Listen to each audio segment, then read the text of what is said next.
Hi, I'm Molly. I'm one of the senior critical care physiotherapists here at Glenfield, and we're talking today about the physiology of airway clearance techniques and some of the airway clearance techniques that we use here on intensive care.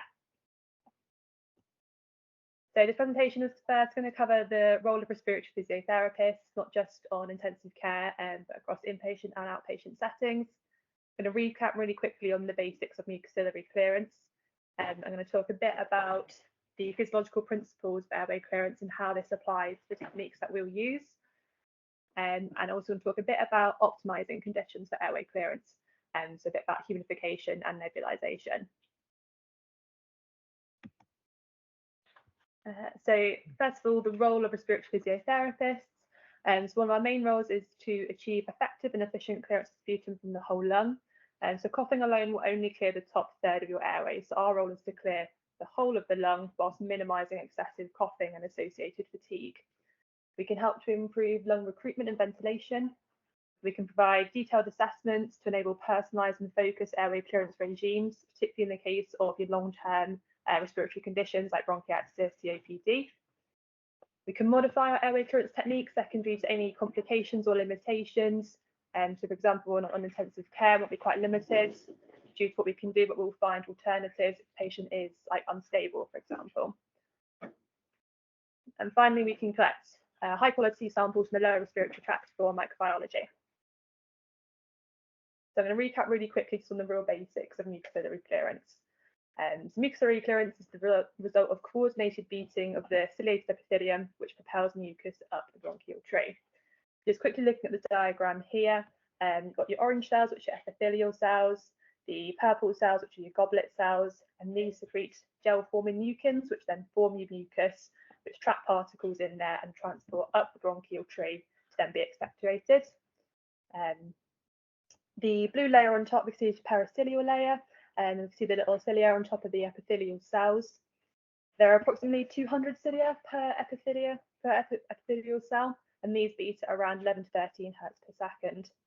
And their cilial function is affected by infection, inflammation, inhaled toxins, genetics such as primary cilial dyskinesia, and any abnormalities in the mucosa like we see in cystic fibrosis. So there are three main physiological principles that we'll use to help inform our airway clearance techniques. The first is that we need to stimulate airway hydration through the application of greater mechanical stress compared to tidal breathing. And this may be the application of fluid shear stress, compression, stretch, or osmotic shock.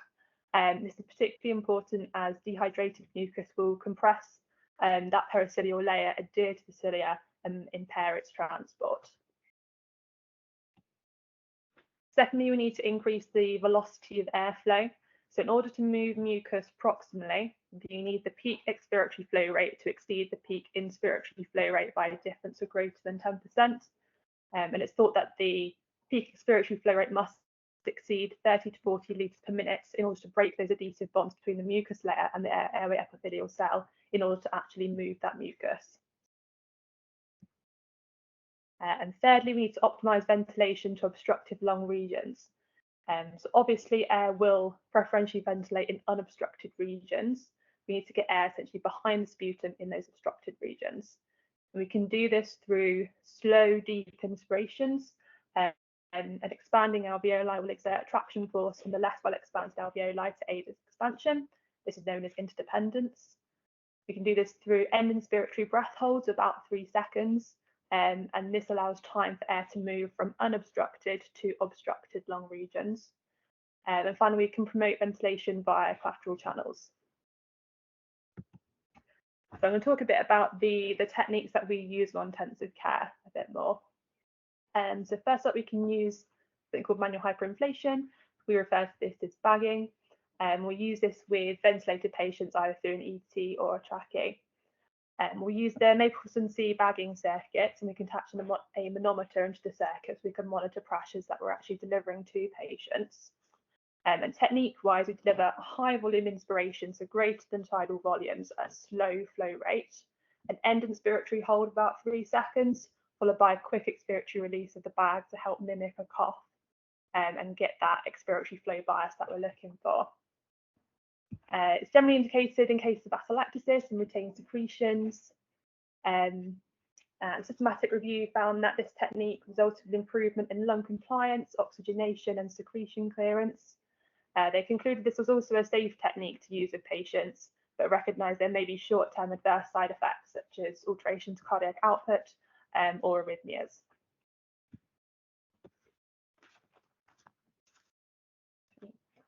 So another technique we use quite often here is mechanical insufflation exsufflation, or you might hear us refer to it as a cough assist or a Clearway device. And we can use this with patients who are intubated, either ET, trachea, or with your self-ventilating patients through a face mask or a mouthpiece. This technique works by delivering sets of insufflations of positive pressure. We might do 4 or 5 insufflations, which are like big deep breaths in, followed by a rapid shift to a negative pressure, which is your exsufflation. And it's thought that the rapid shift in pressure from positive to negative mimics a cough and what happens naturally during a naturally occurring cough. With this technique, we have greater control over the pressures we're delivering to patients compared to bagging, so we can set them specifically on the machine. Evidence-wise, it's thought that plus 40 to minus 40 is your optimal pressures for clearing a patient's chest. However, we do take a much more individualised approach and usually start off with lower pressures and gradually build it up, mainly for patient tolerance. This treatment is indicated in cases of sputum retention, atelectasis, and crucially a weak or an absent cough, and that's kind of the main difference between using this and bagging someone if they're intubated, if that cough strength. Generally, we'll use this for cough peak flow of less than 160. Evidence-wise, there's loads of supporting evidence for use in neuromuscular and spinal cord injury populations. These are very common, like long-term airway clearance techniques that these patients will have. There is less supporting evidence for use in acutely unwell patients in intensive care, but that's mainly just due to the nature of physiotherapy studies that less are conducted in critically unwell populations. We do have a few randomized controlled trials which support its use. So a study in 2023 found that it helped to improve peak cough flow, secretion clearance, and lung compliance. 2018, they found that this technique resulted in twice the amount of airway mucus cleared compared to conventional physiotherapy. And when they say conventional physiotherapy, they mean your manual techniques. And 2012, they found that it could help to reduce reintubation rates and post-extubation length of stay.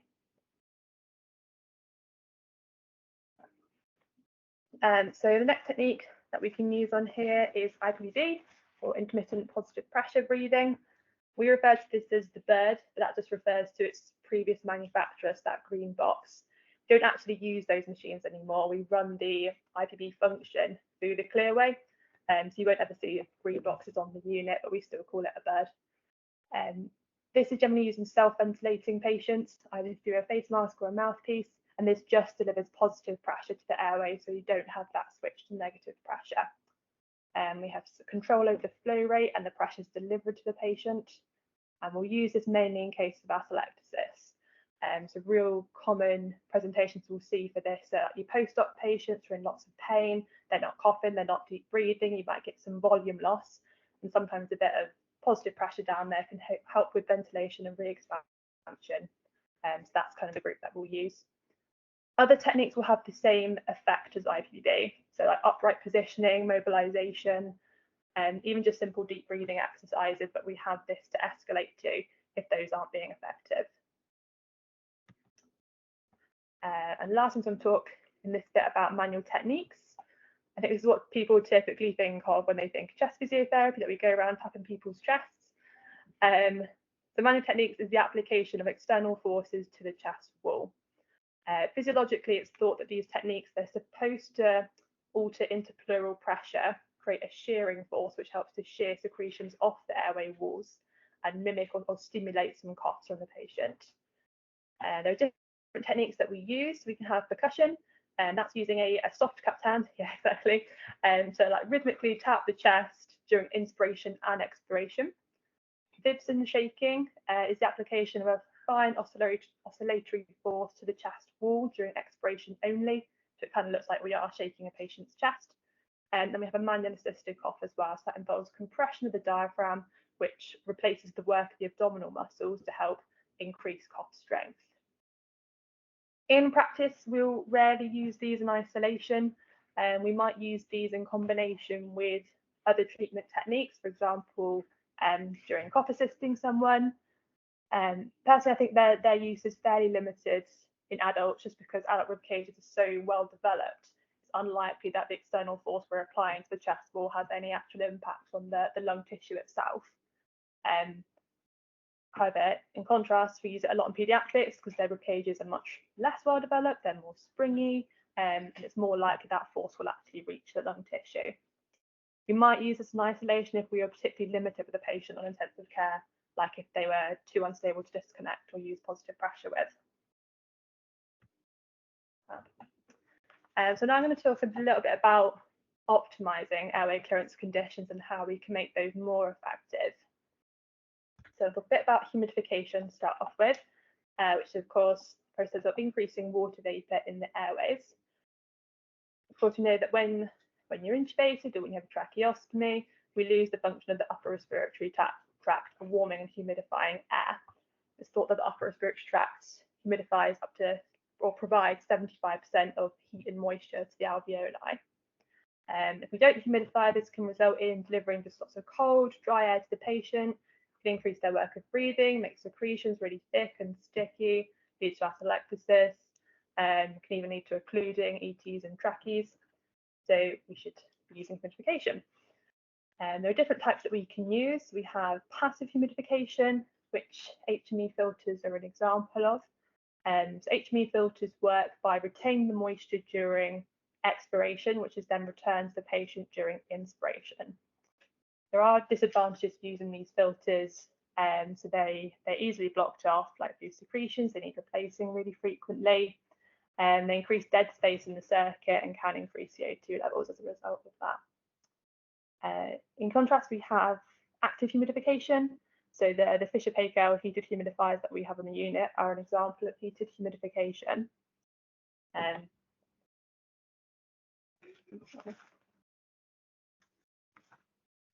Disadvantages of those of active humidification or these ones is that condensation from the water vapor can collect in the tubes and act as a risk factor for infection. So the water shafts need emptying fairly frequently. So the next couple of slides are a few screenshots of a video that I couldn't quite get to work on here, so I've just screenshotted them. And this is from Fisher-Paykel, who make our heated humidifiers. So these two shots are two tracheal samples, and the one on the left is exposed to 100% humidity, and the one on the right exposed to 90% humidity for 15 minutes. And in the video, you can see the one on the left, the 100% humidity, the cilia are beating really quickly, and the particles in the tracheal samples, that's the black dots and the yellow circles, are moving really quickly across the screen, demonstrating effective mucociliary clearance. In contrast, the one exposed to 90% humidity, the cilia are still beating, but they're beating much slower, and the black particles you can see on the screen are moving much slower across the screen, demonstrating ineffective mucociliary clearance. And then after being exposed to 90% humidity for an hour, the epithelium was totally dried out. That kind of visually demonstrates the importance that our patients are receiving 100% relative humidity when they've lost that upper airway function. So the AARC, or the American Association of Respiratory Care, put together a clinical practice guideline back in 2012 for the use of humidification during invasive and non-invasive mechanical ventilation. They reviewed over 184 clinical trials for this, and the main kind of key take-home messages were that humidification should be received for every mechanically ventilated patient, which is what we do here.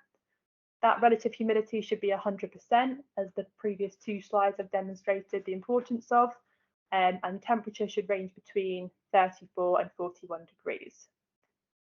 If we're using HME filters, they should deliver greater than 30 milligrams of water per litre, and anything less than that has been associated with mucosal dysfunction. Interestingly, when they looked at different HME filters, they found only 37% met this criteria. And lastly, they found there's little difference in the instances of VAPs between HMEs and heated humidifiers. This is only the case though when the HME filters meet the above criteria. And these are just another couple of examples of our humidification options for tracheostomised patients. So when patients are being weaned off ventilators, if they have a tracheostomy, they'll be receiving active humidification either through the trache mask or the vent when they're on CPAP. However, once they're off ventilation, we still need to passively humidify and fix sticky secretions. We've options such as a Swedish nose or a Buchanan bib.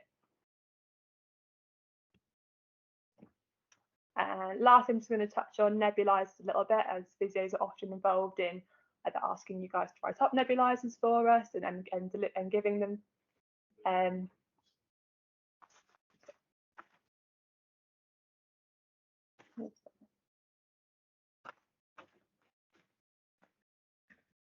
So with different types, we have expectorants, which help to facilitate cough, and that will include things like hypertonic saline, mannitol, and query 0.9 saline as well. Mucolytics, which impact the actual structure of sputum. For example, this is DNase, which is an enzyme that targets the DNA bonds in sputum. It's not used so much here. It's used quite a lot in peds and very routinely in cystic fibrosis and N-acetylcysteine. We have mucoregulators, which kind of affect the production of mucus, and that includes carbocysteine and glucocorticoids, and kinetics such as bronchodilators. Nebulizer devices. So how we deliver our nebulizers also has an impact on the effectiveness of our airway clearance. So we use both these types of devices on the unit. The green one is a jet nebulizer, and this delivers particles of medication during both inspiration and expiration. So as you can imagine, lots of that medication is lost during expiration. They're really variable with breathing rates. So if you've got a really rapid respiratory rate and small tidal volumes, a lot of that medication will be lost as well. And they're associated with really variable particle size. So a lot of the medication will get deposited in their mouth and the upper airways rather than reaching the lower airways. And it's thought that with jet nebs, only 10 to 20% of medication will actually reach the lower airways when they're being delivered. We also use their aerogens in some of our vent circuits. Aerogens use vibrating mesh technology, and they're associated with a much more consistent particle size, so more of the medication will be delivered to the lower airways. They're also much smaller, they run through really quick, they're quiet. I much prefer the aerogens compared to the jet nebs, but they are much more expensive. Again, the AARC put together some clinical practice guidelines for the use of nebulizers in hospitalized patients. And really interestingly, they concluded that there was no high quality supporting evidence for the use of any nebulizers for increasing airway clearance. That includes your hypertonic saline, your 0.9 saline. This is mainly because the vast majority of supporting studies are done in bronchiectasis and COPD populations. There just isn't high quality evidence in non-CF or non-bronchiectasis hospitalized patients. But they do recommend just to use your clinical judgment. In contrast, the British Thoracic Society guidelines recommends that hypertonic saline could be considered to enhance airway clearance technique effectiveness. They do also recognise the lack of high quality supporting evidence for this. And lastly, in the last slide, I'm just going to quickly touch on some of the contraindications or precautions that we consider before using some of our physio techniques, particularly like positive pressure. So generally, we would definitely avoid this in cases of undrained pneumothorax, subcutaneous emphysema, emphysematous villi, unexplained or frank hemoptysis, a high PEEP greater than 10, any hypertension or cardiovascular instability, and any arrhythmias.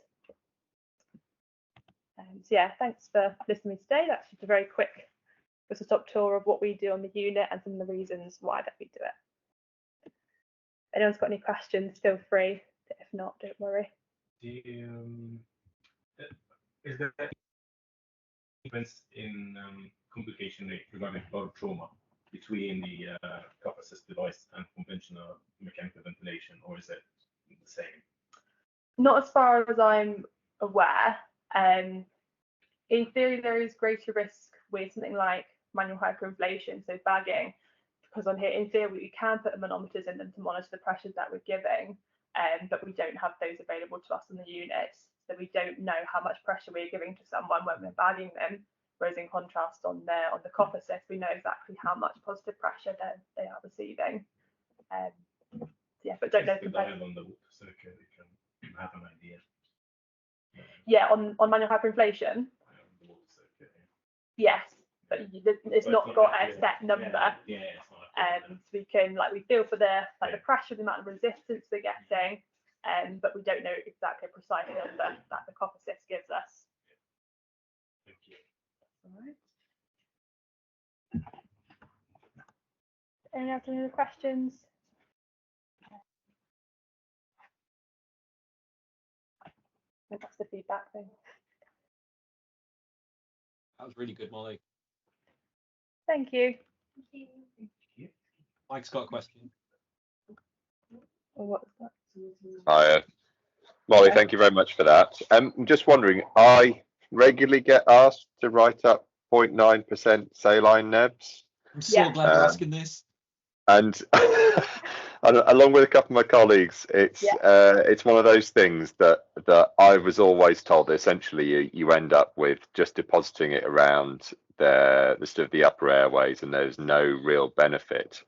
I'm just wondering if there's in that sort of situation, should we just be using we have a little bit of a hesitance with the old standard wet circuits of the Royal. But should we just be using a wet circuit rather than putting 0.9% down, or is there some good evidence behind it?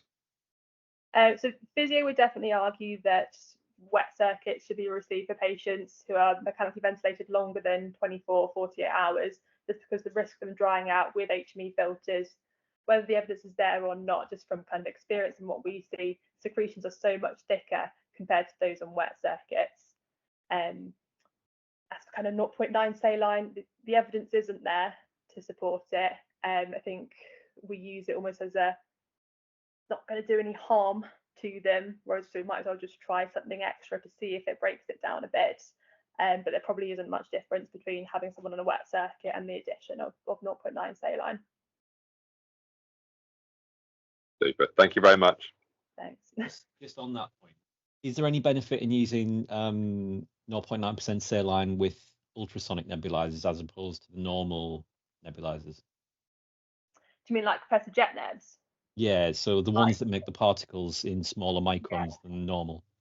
I think in theory, yes, because the particles should be delivered down to the lower airways. I have a thing about jet nebs. I think they're terrible. We might as well just be not give the medication to the patient, because hardly any of it is actually going down to the lower airways. So what's the point, basically? But yeah, like with the aerogens, which are vibrating mesh technology, they're much better at delivering more of the medication. It's still only about, I think, 40-50% of it reaching the lower airways, and that's still considerably more than what the jet nebs will deliver.